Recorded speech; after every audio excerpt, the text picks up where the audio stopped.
This is going to be a comparison video. This is not going to be a full review video. I already have a review of the original 535. This is the 535 GRY-1 model with some upgraded scales and other modifications.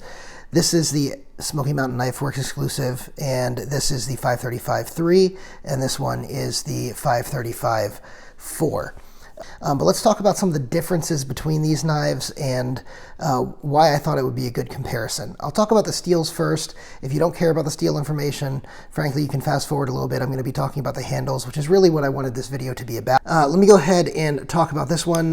This one is obviously heavily modified. The entire handle is different from the original handle. The titanium backspacer is different. The Rockscale design titanium scales are different. This is also Rockscale design, the backspacer. The hardware, bronze hardware, is different as well. So this is all different. The pocket clip is the only thing that's original here, and the blade. So this is an S30V blade. S30V, so a lot of people are going to tell you you need a super steel, and S30V frankly is a super steel. It seems to be, in most people's opinions, sort of the bare minimum for a super steel, and this is the super steel of yesteryear, basically. You don't need S35VN for most tasks. You don't need M390 20CV for most tasks. You don't need S90V or M4 for most tasks. For most people, and I'm talking the vast majority of people, S30V is going to be more than sufficient for your daily needs. And unless you're doing absolute repetitive cutting over and over and over and over again because you're just breaking down boxes as part of your job or whatever the reason may be. Unless that's happening, then you don't really need more than S30V. So one of the things that I wanted to let you know about in this video is that if you want upgraded scales and you don't like the option that Benchmade provides stock in some of these other options, one of the options that you have is buy the base Bugout or the 535 GRY-1 and then add your own scales from different makers or different aftermarket companies, I should say. So that's an option, and I go through the economics of it in the video on the 535-3. I actually made an argument for why the 535-3 is actually a really, really good value based on the economics of what's going on, even though it was priced fairly high. And so you guys can go check that video out. I think it's worth a watch, but I think, again, for most people, that S30V is going to be enough. And by the way, just a moment on the coating. You can see this is a heavily used Bugout, and you can see the coating on here, a little bit of dust or something. Oh no, it's a scratch. Okay, so the coating does get a little scratch here or there. These coatings that Benchmade uses, unless it's Cerakote, which this is not, but the PVD and DLC coatings, oftentimes you can use like a magic eraser, and the scratch on there is not a scratch into the material because the material is so hard. It's actually a piece of another material that rubbed onto it, and then once you use the magic eraser, it just sort of disappears. So it's an interesting thing about PVD or PVD or DLC coating. What I would say though is before you do it, magic eraser isn't abrasive. Test a small area before you do the whole blade. So anyway, that's that one. The next one is the M4 here. M4 is a competition steel, right? It's a high-speed steel, and this thing usually is coated because it can rust, and I believe this one is a Cerakote. You guys can correct me in the comments if I'm wrong, but I believe this one is a Cerakote, which means that the finish will probably wear away over time. I have had a couple of other Cerakote knives that start to wear away. Let me see if I can grab one of them. So you can see the wear pattern. I don't know if you can see. You see a wear pattern over here. This is the Benchmade Super Freak. You can see it's starting to wear away a little bit there from that use. And that's just part of the nature of Cerakote. It's baked on and it will wear away over time. But the M4 material is I would say semi-tough. It's not super tough like a 3V, but it's semi-tough and really, really super edge retentive. It is very low resistance. A lot of fixed blades are made from M4. A lot of competition choppers and different things are made from M4 because the edge keeps a cutting edge, and it really is pretty tough, all things considered. It's not, like I said, not as tough as 3V or some of these other steels known for toughness, but it is pretty tough in its own right. It is not as easy to sharpen, especially if you don't have diamond stones. But if you do have diamond stones or a guided system, then it isn't too bad to sharpen. And that's the take on that. S90V is one of my favorite steels, very underrated steel in my opinion. And S90V is a steel that it's super edge retentive, but a little chippy. This one's less tough. So this can get chippy at times. If you're using it, hard, you shouldn't be using S90V hard. What you should be doing is using it for repetitive cutting. So if your job is to break down a ton of boxes and you're not using it, for lateral torsion or prying or, shoving against metal or something, then you should be okay. One of the advantages of like an M4 over an S90V, if you have a job like that, is you run into a metal staple, S90V might chip, M4 probably won't. So that's where you're gonna have the difference. M390, a good balance of everything. It's basically S30V on steroids, because S30V is a really good balance, but this is just everything S30V does, but a little bit better in almost every category. It does retain some of the chippiness that S30V and S90V have, S90V being the chippiest of the three, but it is a very good edge holder, not quite as good as M4, not quite as good as S90V, but a very good edge holding knife. But one of the benefits of this though is S90V is pretty stainless, M390 is pretty stainless. Like I said, M4 is not stainless at all. This does have a DLC coating on it, and the DLC coating is going to last quite a while. Benchmade generally does a good job with that. All right, now let's go ahead and get into the handle materials, because that's really the reason you guys should be watching this video, is to talk about the handle materials. I've sort of gotten 8.5 minutes in and haven't addressed the main reason for the video. Well, let's go ahead and do that now. So one of the reasons that I decided to make this video was really this knife, the 535-4, because for a long time, the pinnacle of a bug out was you'd buy a bug out, you'd get aftermarket scales installed, titanium, scales, and that would be the best bug out, right? That's what a lot of people had done for a long time with the bug out. If you're a carbon fiber guy, obviously this came along and was a game changer. I'm less of a carbon fiber guy. I really like metals on my knives, and this thing came out, and from the first moment I put it in hand, honestly, the sculpting on this handle made a huge difference. This is aluminum, this is not titanium, and when I first saw Benchmade releasing an aluminum model, I thought it was a big fail, because why would you release aluminum when everybody has been basically asking for titanium on the bug out? Why would you do that? Well, I'll tell you why you do that, because Benchmade does aluminum really well. They've done aluminum for years really well on one of the most popular knives of all time, the 940, right? And the aluminum on the 940 is just a workhorse. It really is a workhorse. And, Benchmade's not the only company that uses aluminum. Microtech uses aluminum on a lot of their high-end knives. ProTech does also, right?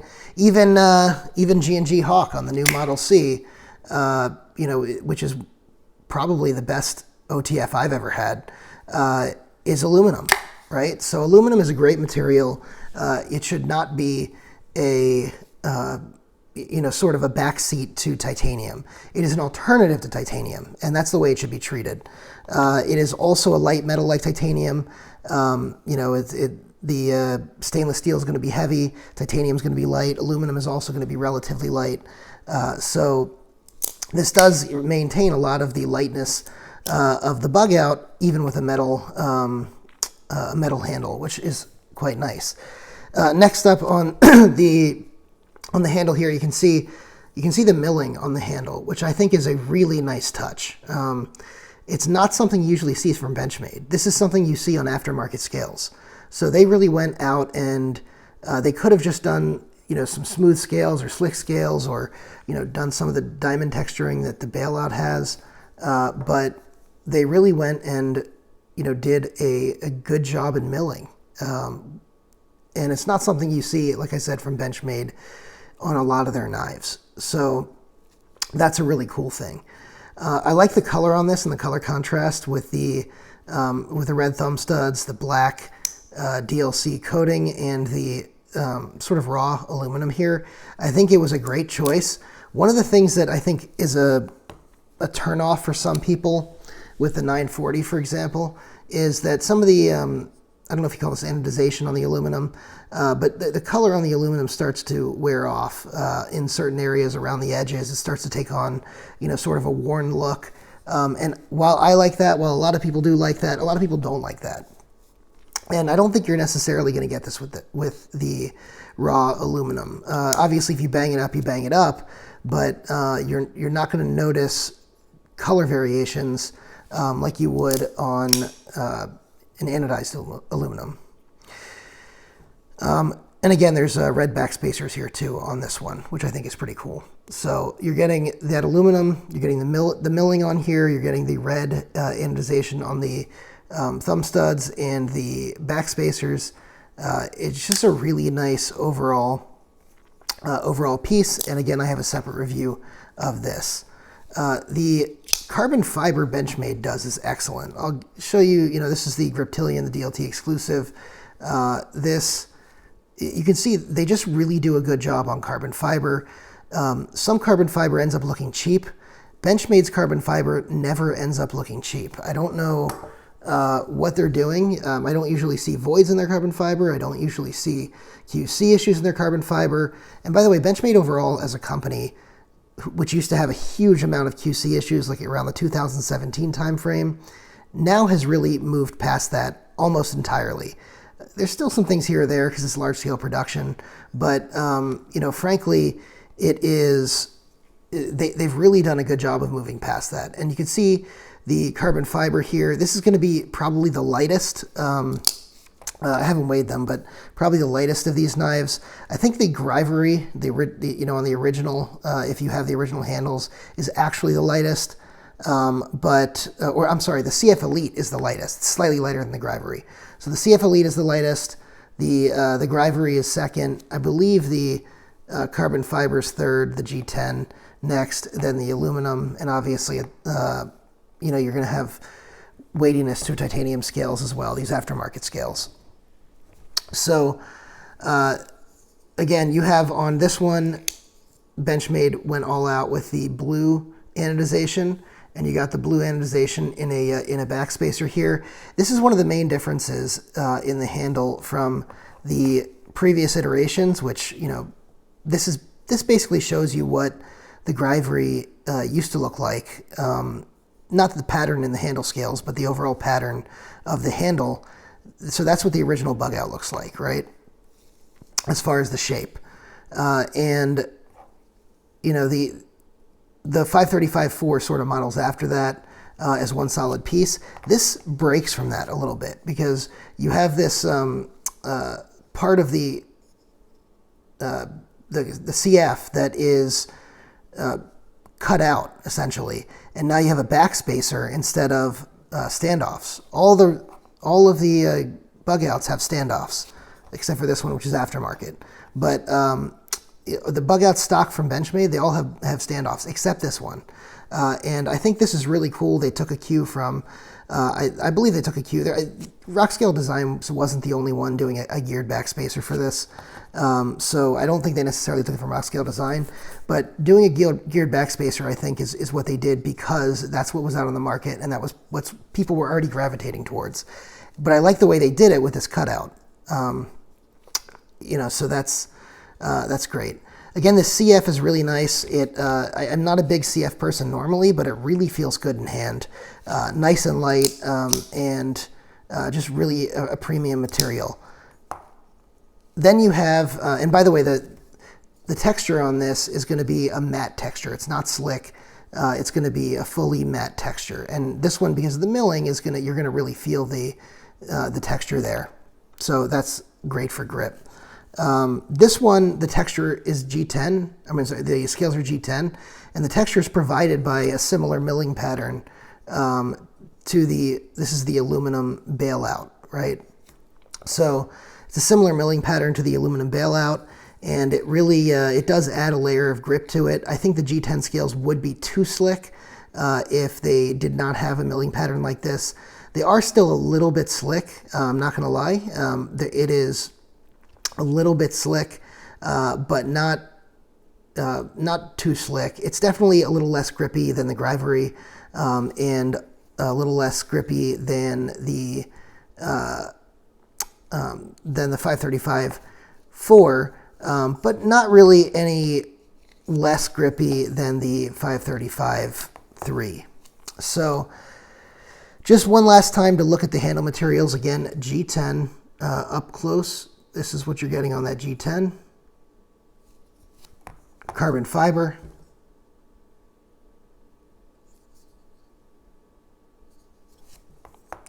And aluminum.